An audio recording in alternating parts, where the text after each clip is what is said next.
नमस्कार दोस्तों, मैं हूं आपका दोस्त और होस्ट रजनीश सहाय और आप देख रहे हैं मेरा यूट्यूब चैनल जिसका नाम है रजनीश सहाय। आज द्वारका दिवेचा साहब के इस एपिसोड नंबर 8 में मैं आपको दिवेचा साहब की कुछ व्यक्तिगत जीवन के बारे में भी बताऊंगा।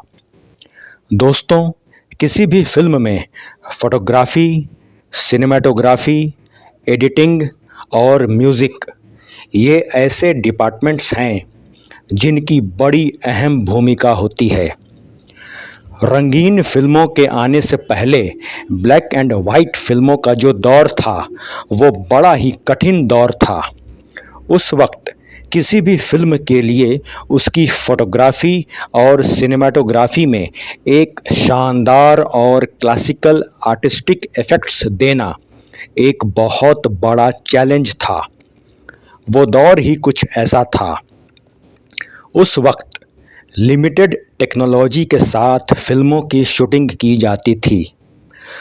उस दौर के फिल्मों में आर्टिस्ट के कॉस्ट्यूम्स और ड्रेस कोड के अनुरूप ही लाइट्स को मैच कराना पड़ता था, जो उस दौर के लिए एक बहुत बड़ी आर्ट थी।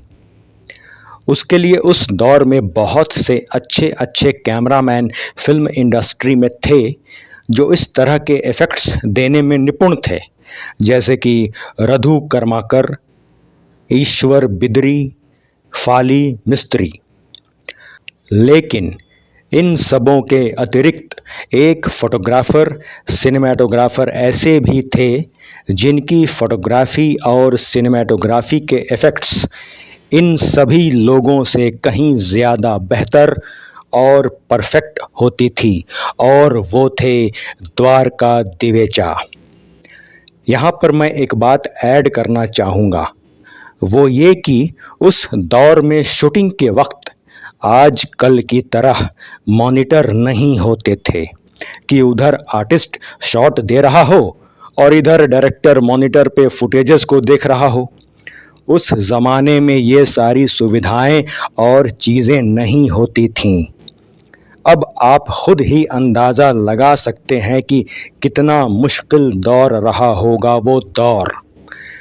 फिर भी उस दौर में एक लिमिटेड टेक्नोलॉजी पर काम करके दिवेचा साहब जिस परफेक्शन के साथ किसी भी तरह के शॉट्स को जिस खूबसूरत अंदाज में एक परफेक्ट, नेचुरल और क्लासिकल आर्टिस्टिक इफ़ेक्ट्स देते थे, वैसा दूसरा कोई भी सिनेमेटोग्राफर नहीं दे पाते थे। तभी तो मैं पहले भी कह चुका हूँ और बारंबार कहूँगा कि द्वारका दिवेचा जैसा सिनेमेटोग्राफर, फोटोग्राफर भारतीय सिनेमा में न तो उनसे पहले कोई था और ना ही आज तक कोई दूसरा हो पाया है। आजकल का दौर तो कॉपी पेस्ट का ज़माना है साथियों। खैर, दिवेचा साहब की पत्नी का नाम आशू बेन था।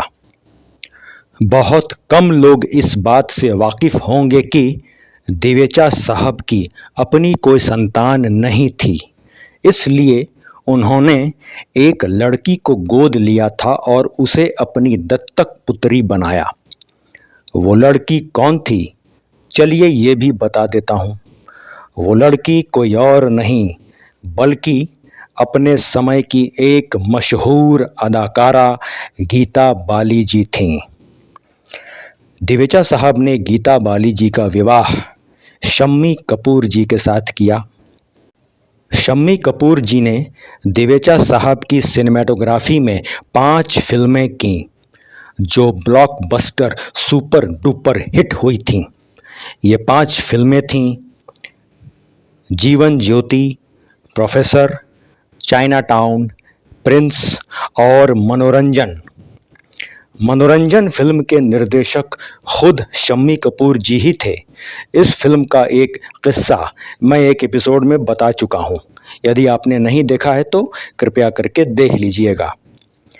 इन 5 फिल्मों के अलावा इन दोनों की एक फिल्म और भी है, लेकिन इस फिल्म में दिवेचा साहब ने सिनेमेटोग्राफी नहीं की थी, बल्कि इस फिल्म में उन्होंने बतौर एक्टर एक्ट किया था और ये फिल्म थी सिंगापुर, जो 1960 में आई थी। इसके निर्देशक थे शक्ति सामंत और मुख्य कलाकार में पद्मिनी और शम्मी कपूर जी थे। यह एक थ्रिलर फिल्म थी और इसके भी प्रोड्यूसर एफ.सी. मेहरा जी थे। शम्मी कपूर खाने के बड़े शौकीन थे। वे अक्सर अपने शूटिंग से वक्त निकालकर दिवेचा साहब के घर पर खाने के लिए चले जाते थे। उस वक्त दिवेचा साहब का घर मुंबई के सेंट्रल माटुंगा में हुआ करता था।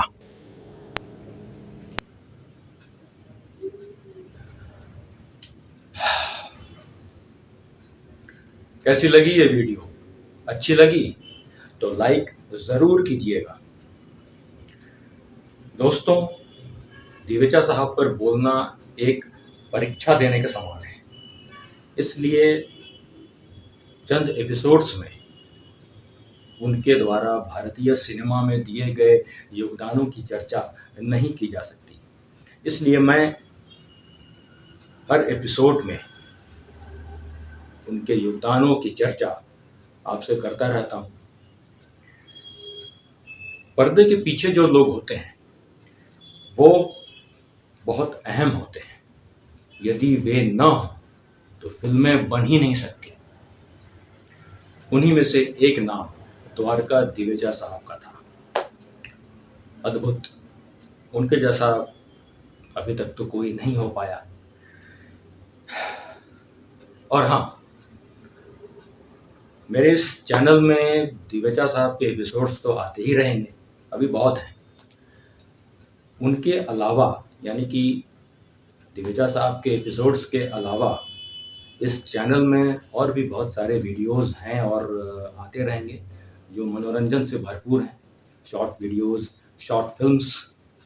इसलिए यदि आप मेरे इस चैनल को सब्सक्राइब नहीं किए हैं तो जल्दी से कर लीजिएगा, ताकि हर वीडियो सबसे पहले आप तक पहुंचे।